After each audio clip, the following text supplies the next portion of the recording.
कौन सा क्वेश्चन लिखा रहा था आपको?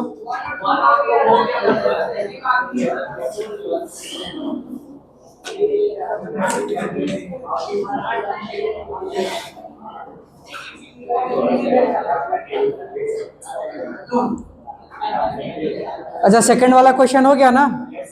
कौन सा? पेज 29 पे दे रखा है ना। थर्ड क्वेश्चन है, how would income and employment increase if farmers were provided with irrigation and marketing facilities? चलो, क्या बता रहा था आपको? लिखो, how would income and employment increase if farmers were provided with irrigation and marketing facilities? लिखो इसका आंसर, कॉपी में लिख लेना, थोड़ा बड़ा आंसर है कि नहीं? बुक में अटेगा नहीं, कॉपी में लिख लेना सर, बुक में नहीं आएगा, समझ? हाँ, कहाँ पर नहीं आएगा? नहीं आएगा, कॉपी में लिखो, कॉपी में लिखो, कॉपी में लिखो, लिखो, if farmers are provided with irrigation facilities, आप कॉपी में लिखो, है ना? मैं बहुत छोटा लिखता हूँ, आप इतना छोटा नहीं लिख पाओगे। तो देखो, इतना छोटा लिखती है, नहीं है?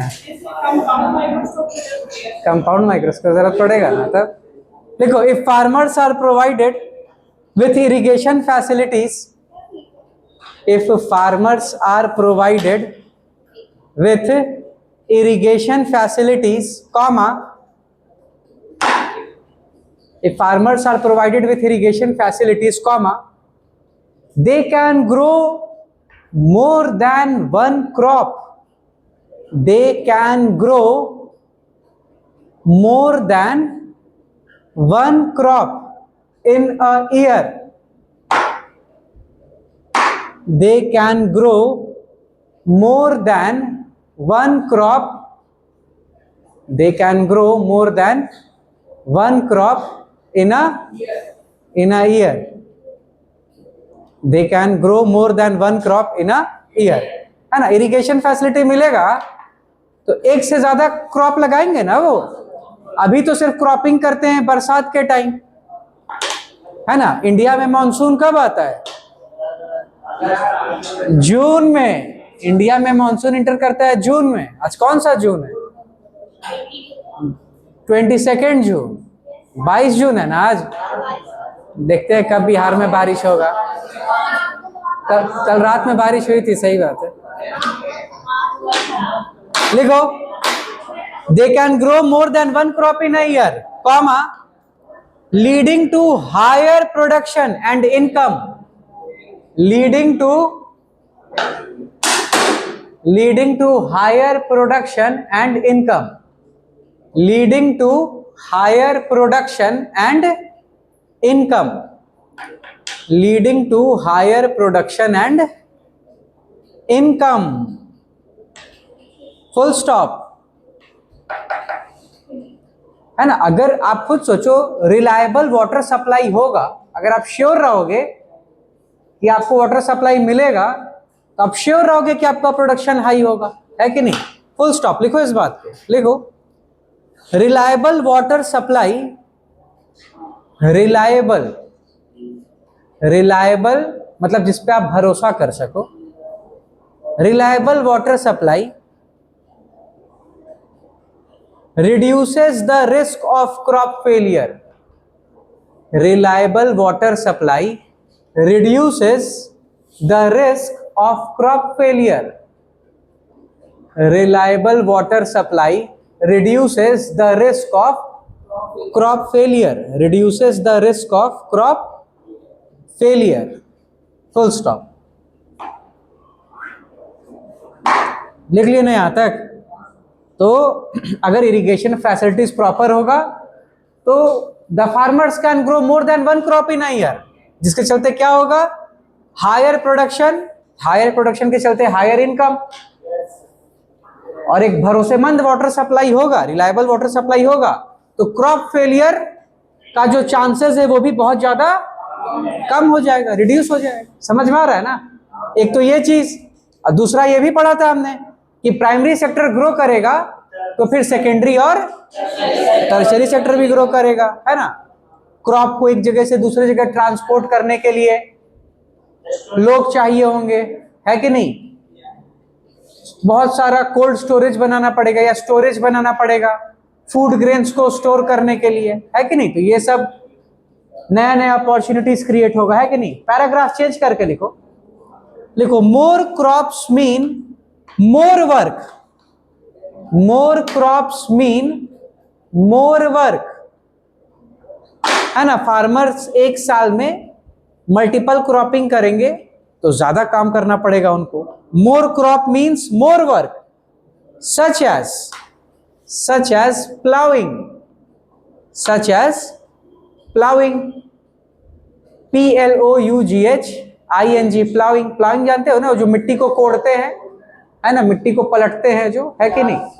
प्लाउइंग, कॉमा सोइंग, सोइंग, है ना, गर्मी ज्यादा लगता है तो मिट्टी में जाके सो जाते हैं। सोइंग वो नहीं है, सोइंग मतलब सीड लगाएंगे, मिट्टी में सीड्स लगाएंगे हम लोग, दैट इज सोइंग। समझ आ रहा है? ठंडा लगे, देखो क्या बता रहा था, प्लाउइंग, कॉमा सोइंग, है ना? कई लोगों को सोइंग अच्छा लगता होगा, उसको कंट्रोल करो। समझ में आ रहा है ना? थोड़ा टाइम मैनेजमेंट करो। नैना तो हमको लग रहा है 24 घंटा में 18 घंटा सो जाती है ना? नहीं ना, है ज्यादा नहीं ना सोती, है ना? टाइम मैनेजमेंट करना है प्रॉपरली, है ना? आप जिस एज में हो आपको कम से कम 8 आवर्स का स्लीप चाहिए, 8 घंटा अच्छे से सोना, और उसके बाद आप बाकी के टाइम पढ़ाई करना, खाना पीना, खेलना कूदना, है कि नहीं? लिखो ploughing, comma sowing, comma watering, comma watering, comma weeding, weeding वहां पे जो आपने जो भी क्रॉप लगाया उसके अलावा कोई छोटा मोटा क्रॉप निकल जा रहा है या कोई प्लांट निकल जा रहा है तो उसको हटाना पड़ेगा ना, है कि नहीं? नहीं तो वो हमारे क्रॉप के न्यूट्रिएंट को यूज कर लेगा, तो जिससे क्रॉप का प्रोडक्शन कम हो सकता है कि नहीं? इसलिए वीड्स को हटाया जाता है। वीड मतलब ऐसे प्लांट जिसका हमें रिक्वायरमेंट नहीं है, समझ? हाँ बिल्कुल। Watering, comma weeding and harvesting, and harvesting. Rajhans वो दरवाजा लगा दो, है ना? लास्ट में लिख लेना कॉमा हार्वेस्टिंग। एक बार जब क्रॉप राइप हो चुका है, पक चुका है, राइप हो गया क्रॉप, है ना, तो आप उसका हार्वेस्टिंग करेंगे, क्रॉप को कट करेंगे, है कि नहीं? Harvesting, full stop.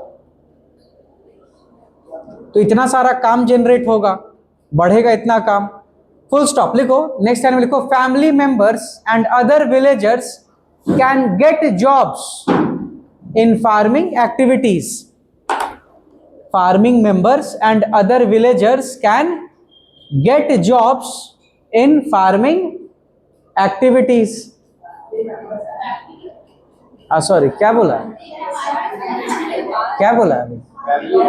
Family members, नहीं, family members and other villagers can get jobs in farming activities,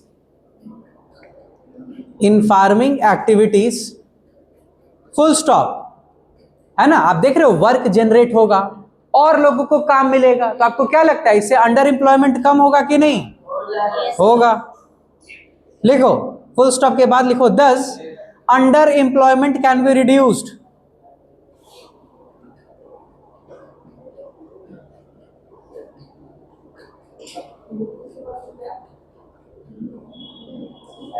Thus under employment can be reduced, full stop. तो इरिगेशन से ये सारा फायदा हमें मिलेगा, है कि नहीं? इसके बाद पैराग्राफ चेंज करके लिखो। देखो इस क्वेश्चन में मार्केटिंग के बारे में भी पूछ रहा था ना, कि मार्केटिंग फैसिलिटीज को कैसे फायदा पहुंचेगा, है कि नहीं? सॉरी, मतलब इनकम और एम्प्लॉयमेंट कैसे जनरेट होगा अगर इरिगेशन और प्रॉपर मार्केटिंग फैसिलिटीज पहुंचाया जाए, तो इरिगेशन वाला टॉपिक तो हमने कवर कर लिया। इसके बाद नेक्स्ट अब हम लोग मार्केटिंग फैसिलिटी पे बात करेंगे। तो पैराग्राफ चेंज करके लिखो, लिखो मार्केटिंग फैसिलिटीज इंक्लूड, लिखो marketing facilities include, marketing facilities include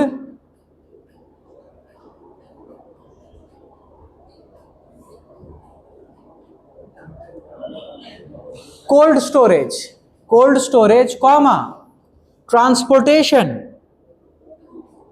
cold storage comma transportation comma local markets,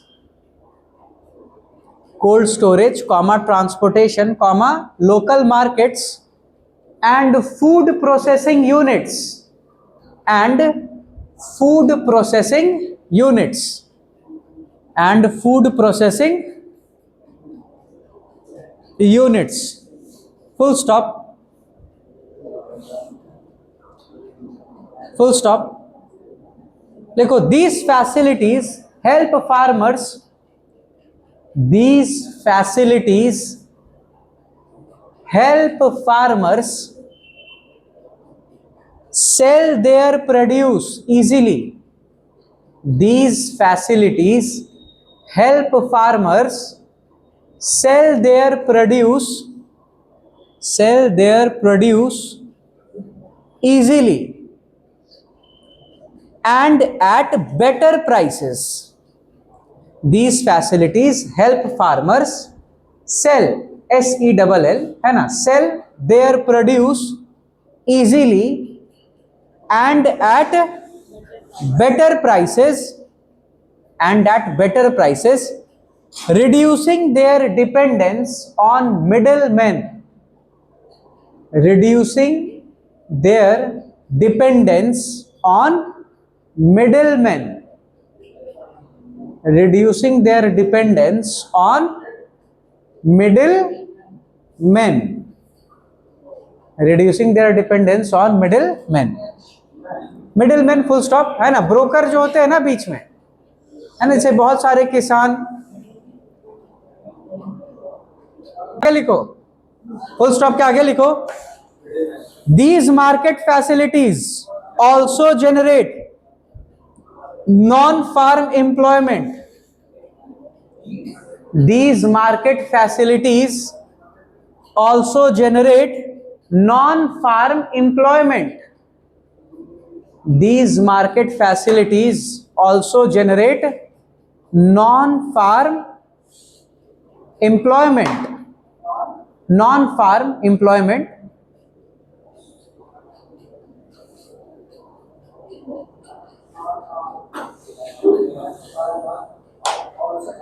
full stop। this boosts both income and employment, this boosts both income and employment in rural areas, this boosts both income and employment in rural areas, this boosts both income and employment in rural areas। तो दिक्कत clear है ना यहां तक? चलो क्या बता रहा था, लिखो फोर्थ क्वेश्चन, देखो यहां पर क्या है, in what veg can employment be increased in urban areas, urban area में हम लोग एम्प्लॉयमेंट कैसे बढ़ा सकते हैं, लिखो इसका आंसर, लिखो, लिखो employment in urban areas can be increased through, employment in urban areas can be increased through employment in urban areas can be increased through, can be increased through first promotion of small scale industries, promotion of small scale industries, promotion of small scale industries like tailoring,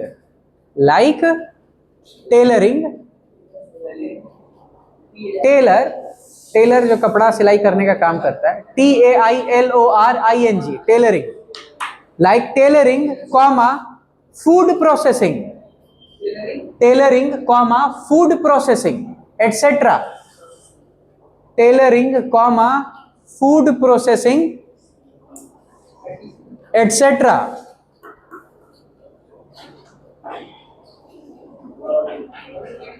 etcetera, ETC लिख लिए ना? बहुत अच्छे। Next point में लिखो। तो यानी देखो, आप समझ गए ना, इंप्लॉयमेंट जनरेट करने के लिए हम लोग स्मॉल स्केल इंडस्ट्रीज को प्रमोट कर सकते हैं, है कि नहीं? सेकंड लिखो, encouraging startups and entrepreneurship, encouraging startups and entrepreneurship, ENTRE, PRE,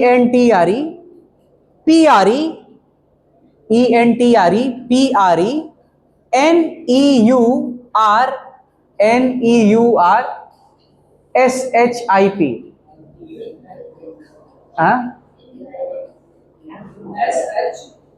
startups and entrepreneurship, ENTRE PRE NEUR SHIP, है ना? Startups and entrepreneurship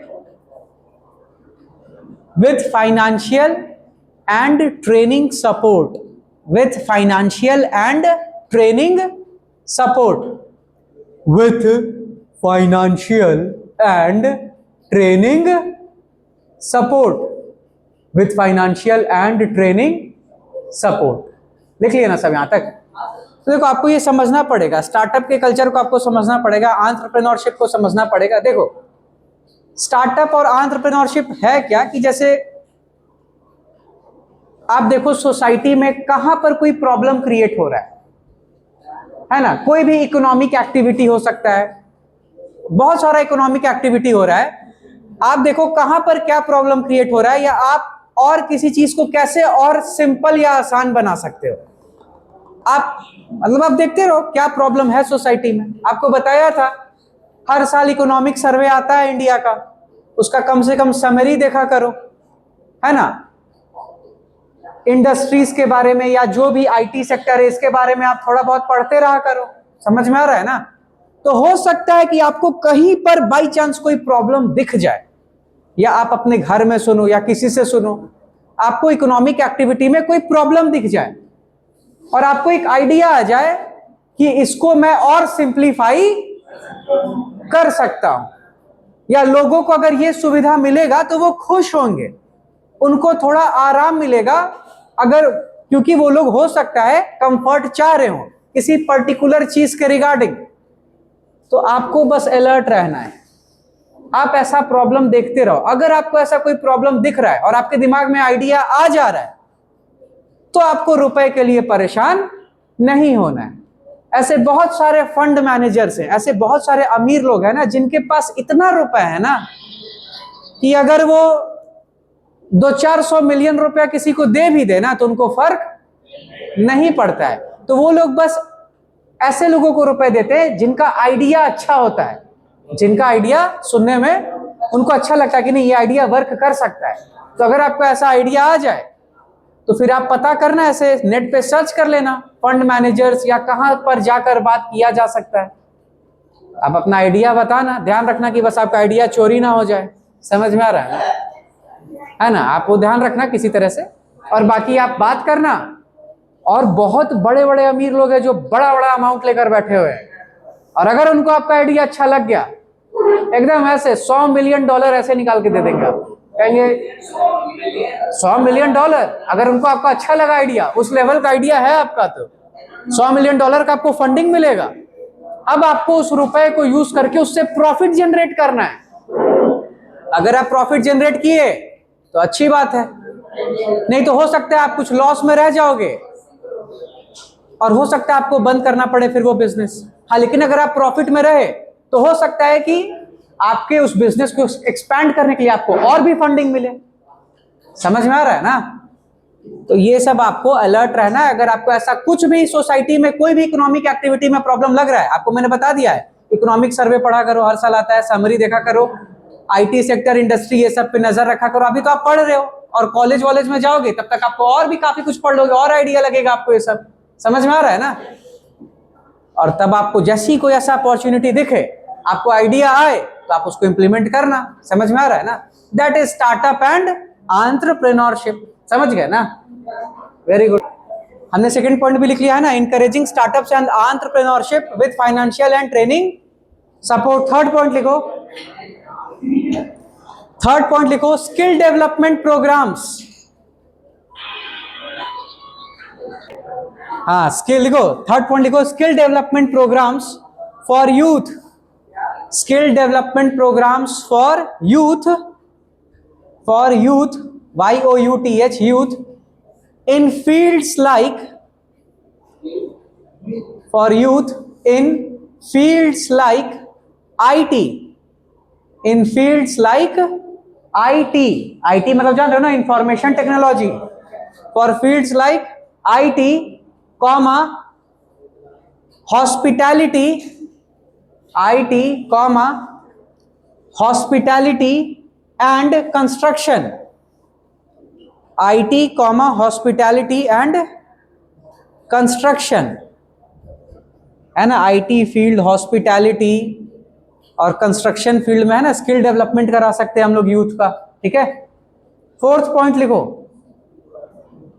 fourth point लिखो, improving infrastructure, improving infrastructure which creates construction jobs, improving infrastructure which creates construction jobs, improving infrastructure which creates construction jobs, improving infrastructure which creates construction jobs. Next point लिखो, government investment in health and education, government investment in health and education, government investment in health and education, in health and education to create more jobs, to create more jobs, to create more jobs. Next point लिखो, expanding service sectors, expanding service sectors, expanding service sectors like, expanding service sectors like transportation, like transportation, comma e-commerce, e-commerce, e-commerce, e-commerce जान रहे हो ना, जैसे Amazon, Flipkart, Blinkit, ये सब क्या है? ई-कॉमर्स ही तो है। आप ऑनलाइन शॉपिंग कर रहे हो, है कि नहीं? ऑफर्स का फायदा उठा रहे हो, है ना? Expanding service sectors like transportation, e-commerce and tourism, and tourism, and tourism. Note कर लिए ना सब यहां तक? Very good. इसके बाद देखो नेक्स्ट टॉपिक पर आ जाओ। नेक्स्ट टॉपिक क्या है हमारा? Division of sectors as organised and unorganised sector. देखो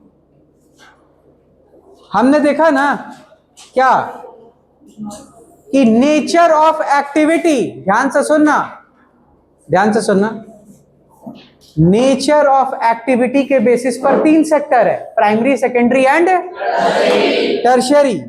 और नेचर ऑफ एम्प्लॉयमेंट के बेसिस पर 2 सेक्टर है, ऑर्गेनाइज्ड एंड अनऑर्गेनाइज्ड, है ना? एम्प्लॉयमेंट के बेसिस पर कि कहां का एम्प्लॉयमेंट ज्यादा सिक्योर है, कहां पर एम्प्लॉयमेंट अनसिक्योर है। समझ में आ रहा है ना? तो जो ज्यादा सिक्योर है दैट इज ऑर्गेनाइज सेक्टर, और जो इनसिक्योर है दैट इज अनऑर्गेनाइज सेक्टर।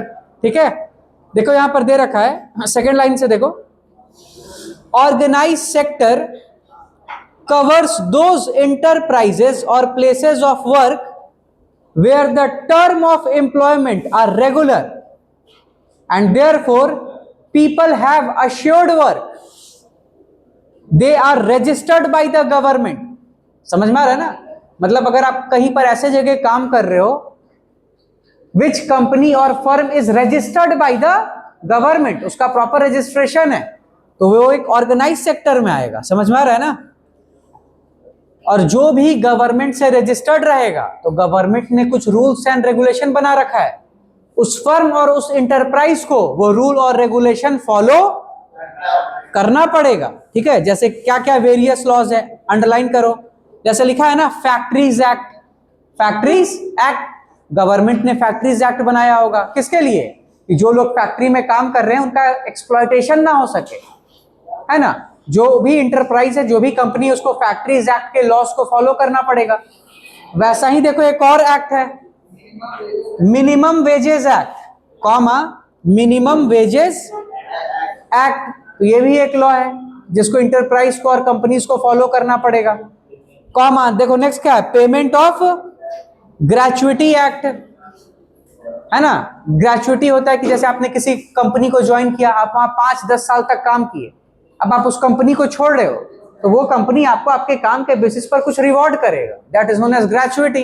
तो gratuity of payment of gratuity act, समझ में आ रहा है ना?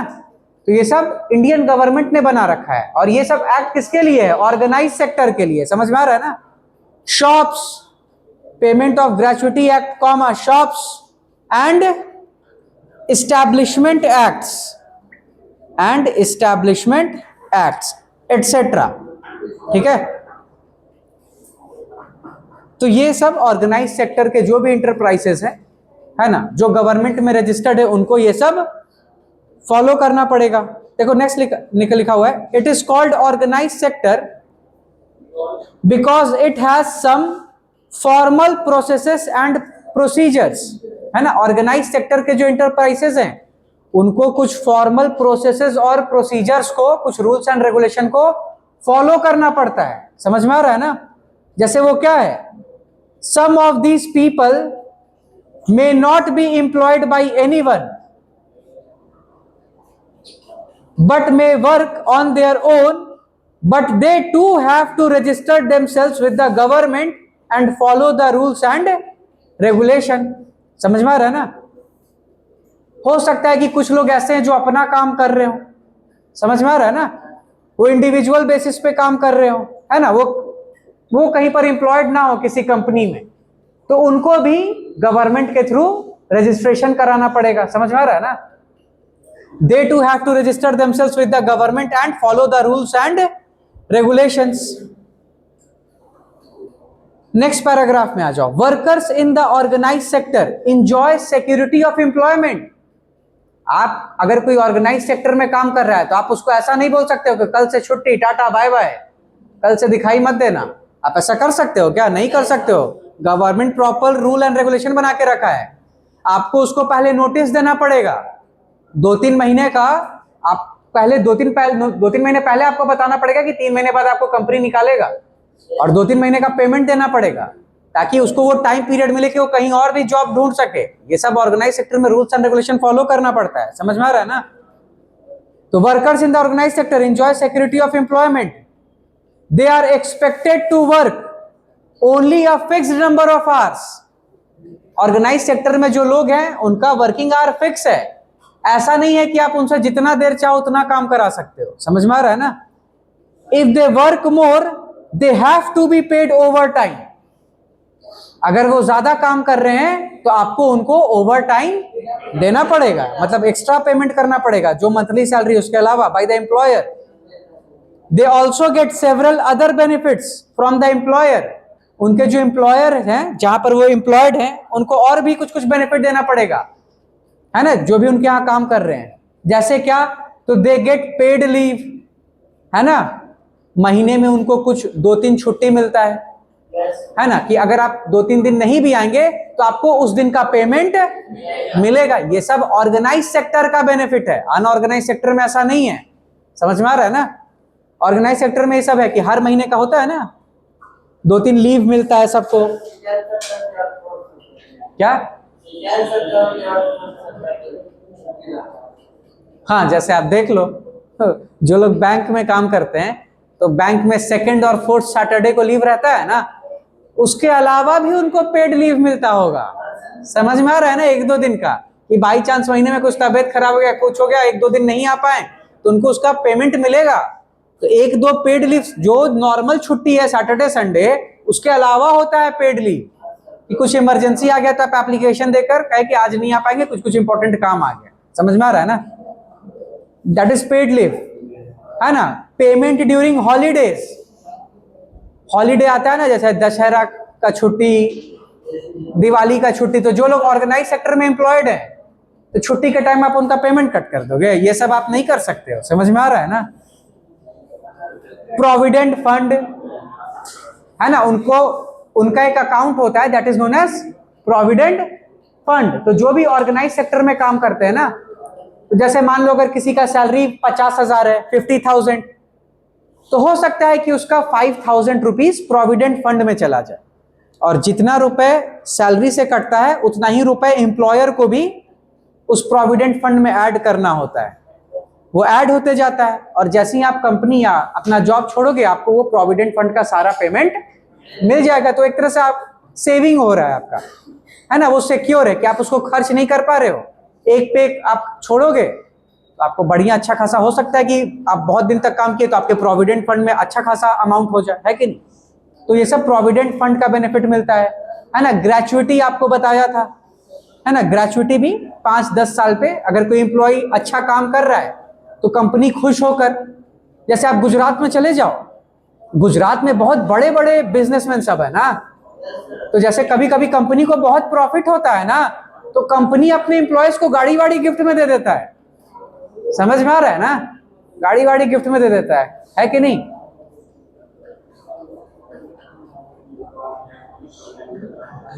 जैसे इस बार शायद से एनवीडिया या पता नहीं कोई तो बड़ा कंपनी करोड़ों रुपए दिया अपने एम्प्लॉयज को बोनस में, बहुत फायदा हुआ उसको, करोड़ों करोड़ रुपए बांटा, है कि नहीं? करोड़ों रुपए बांटा। देखो इसके अलावा ये सब तो बेनिफिट है ही, देखो इसके अलावा क्या है, they are suppose to get medical benefits, medical benefit भी मिलता है। अगर आप ऑर्गेनाइज सेक्टर में काम करोगे ऑटोमेटिक आपका मेडिकल इंश्योरेंस भी हो जाता है, कि अगर आप बाई चांस कहीं बीमार पड़े, हॉस्पिटलाइज हुए, तो सारा खर्च कहां से, फिर वो बिल का पेमेंट कहां से होगा? मेडिकल इंश्योरेंस से हो जाएगा, है कि नहीं? तो जितना का भी मेडिकल इंश्योरेंस हो, 5 लाख 10 लाख जितने का भी हो, समझ में आ रहा है ना? Medical benefits under the laws, the factory manager has to ensure facilities like drinking water, safe working environment. When they retire, these workers get pensions as well. और जो लोग गवर्नमेंट सेक्टर में काम करते हैं वो जब रिटायर होते हैं तो उनको पेंशन भी मिलता है कि नहीं? तो आप देखो ऑर्गेनाइज सेक्टर में काम करने का कितना बेनिफिट है, बताओ। बहुत बेनिफिट है। देखिए paid leave, payment during holidays, provident fund, gratuity, medical benefits, है ना, जो भी आपका एम्प्लॉयर है उसको सेफ वर्किंग एनवायरनमेंट, ये सब चीज फैसिलिटेट करना होगा उनको। जैसे बाई चांस मान लो गूगल एक ऑर्गेनाइज सेक्टर है, ये जो बड़ी बड़ी कंपनीज है, आप चले जाओ, अगर आपका अमेजॉन गूगल में हो जाता है, आप उनके ऑफिस में जाओगे, आप देखोगे मतलब खाने का सामान ऐसे रखा रहता है, आपको जो मन है उठा के खाओ, सब फ्री है। आप देखोगे मशीन रखा हो, उसमें चिप्स का पैकेट भरा हुआ है, आपका जितना मन आप निकाल सकते हो उसमें से, कोई किसी को नहीं रोकता है। समझ में आ रहा है ना? तो ये सब ऑर्गेनाइज सेक्टर, हाँ अलग बात है, काम वो आपसे फिर बहुत कराएंगे। समझ में आ रहा है ना? काम बहुत करना होता है, अलग बात है। हाँ लेकिन ये फैसिलिटी पूरा खाने पीने का सारा सामान, केक पेस्ट्री सब रखा रहेगा वहाँ, कोल्ड ड्रिंक लंच डिनर सब मिलेगा। समझ में आ रहा है ना? अब कुछ कंपनीज मान लो, अगर कुछ कंपनीज उतना बड़ा नहीं है, कोई छोटा छोटा प्राइवेट कंपनी सब भी होता है, उतना बड़ा नहीं है, तो वो लोग क्या करता है, वीक में किसी एक दिन का लंच या डिनर फ्री कर देता है। है ना, ऑफिस में लंच डिनर आपके लिए मंगा देगा, ये सब चीज होता रहता है, समझ में आ रहा है ना। तो ऑर्गेनाइज सेक्टर में काम करने का काफी सारा बेनिफिट है, कोई दिक्कत क्लियर है यहाँ तक। इसके बाद नेक्स्ट आ जाओ, अनऑर्गेनाइज सेक्टर, देखो लिखा है नेक्स्ट पैराग्राफ में आ जाओ। और हमने ये भी देखा ऑर्गेनाइज सेक्टर में जितने भी इंटरप्राइजेस या फर्म्स हैं उनको गवर्नमेंट लॉस को फॉलो करना है। जैसे वो हमने देखा था ना, क्या क्या था loss, factories act, minimum wages act, payment of gratuity act, shops and establishment act, ये सब याद कर लेना, ये सब आंसर में लिखना, ठीक है ना। आपको कुछ लिमिटेड आवर्स तक ही काम करना पड़ेगा ऑर्गेनाइज सेक्टर में, तो ये सब ऑर्गेनाइज सेक्टर का बेनिफिट है। अब आ जाओ अनऑर्गेनाइज सेक्टर, देखो the unorganise sector is characterised by small and scattered units which are largely outside the control of the government। Unorganise sector पर गवर्नमेंट का ज्यादा कंट्रोल नहीं है, थोड़ा मोड़ा कंट्रोल है, ज्यादा कंट्रोल नहीं है, ठीक है। कहां नेक्स्ट देखो, there are rules and regulations but these are not followed. Unorganise sector के लिए भी गवर्नमेंट ने रूल्स एंड रेगुलेशन बना रखा है, लेकिन ये फॉलो नहीं होता है। अब आप कहां कहां जाके चेकिंग करोगे, समझ में आ रहा है ना। Jobs here are low paid and often not regular। Low paid jobs होता है और वो रेगुलर नहीं होता है। हो सकता है कि आपका जो एम्प्लॉयर है, समझ में आ रहा है ना, आपको कह दे कल से टाटा बाय बाय, समझ में आ रहा है, तो आपको जाना पड़ेगा, आप क्या कर सकते हो, समझ में आ रहा है ना। Jobs here are low paid, और मेन क्या है कि वो लोग जैसे काफी पढ़े लिखे भी नहीं होते हैं ना, तो उनको अपना राइट्स ही नहीं पता है। तो कम से कम अगर मान लो कोई अनऑर्गेनाइज सेक्टर में काम करे, उसको अगर अपना राइट्स पता है तो फिर भी वो जाकर आवाज उठा सकता है, लेकिन जब उसको अपना राइट्स ही नहीं पता है, अनएजुकेटेड है, इलिटरेट है, तो फिर तो उसका गजब एक्सप्लॉयटेशन होता है, उसको कुछ पता ही नहीं है। देयर इज, देखो लिखा है there is no provision for overtime. कोई प्रोविजन नहीं है ओवर टाइम का। आप पकड़ लिए किसी को, खटा रहे हो बेचारे को, अब बेचारा वो 10 ईटा उठा सकता है, आप कर रहे हो 20 ईटा उठाओ जी, 20 उठा के लेके चलो, तभी पेमेंट करेंगे, नहीं तो नहीं करेंगे, समझ में आ रहा है ना। हाँ देखो लिखा है there is no provision for overtime, paid leave, holidays. बताइए हॉलीडे में भी गए तो गए, पेमेंट गया, क्या छुट्टी मनाएगा आदमी, समझ में आ रहा है ना। पता चला दिवाली में अनऑर्गेनाइज सेक्टर में कोई काम कर रहा है, दिवाली की छुट्टी में घर गया, पेमेंट कट गया बेचारे का। दशहरा की छुट्टी में घर गया, पेमेंट कट गया, समझ में आ रहा है ना, कितना गलत बात है ये। लीव ड्यू टू सिकनेस, बताइए सिकनेस में भी लीव नहीं मिलता है उनको, है ना। अब जैसे मान लो कोई लेबर काम कर रहा है, घर बनाने का काम कर रहा है, अब वो बेचारा बीमार हो गया, एक दिन नहीं आ पाया, आप उसका पेमेंट करोगे? आप कहोगे नहीं, तुम ईटा नहीं ढोए उस दिन, पेमेंट नहीं मिलेगा। आप समझ रहे हो ना, अनऑर्गेनाइज सेक्टर है कि नहीं। एम्प्लॉयमेंट इज नॉट सिक्योर, देखो लिखा है अनऑर्गेनाइज सेक्टर में employment is not secure. People can be asked to leave without any reason. बताइए when there is less work such as during some seasons some people may be asked to leave. अब जैसे जैसे काम कम होगा तो company क्या कहेगा, tata bye bye. A lot also depends on the whims of the employer। और आपका जो एम्प्लॉयर जो चाहेगा, आपको रखना है रखेगा, निकालना है निकाल देगा। लेकिन ऑर्गेनाइज सेक्टर में ऐसा हो सकता है क्या? नहीं हो सकता, तुरंत कंपनी पे कंप्लेन हो जाएगा, अलग से उसको बेचारे को पता चला कंपनी को पेनल्टी भरना पड़ेगा, समझ में आ रहा है ना। पता चला 2 महीने उसको रखता नोटिस पीरियड पे, 1 लाख रुपए देता, 50,000 रुपए महीना है तो, और मान लो उसको अगले दिन ही मैनेजर निकाल दिया और ऑर्गेनाइज सेक्टर का एम्प्लॉय है, केस कर देगा वो, पता चला कंपनी को उसको 20 लाख रुपया देना पड़ेगा, समझ में आ रहा है ना। तब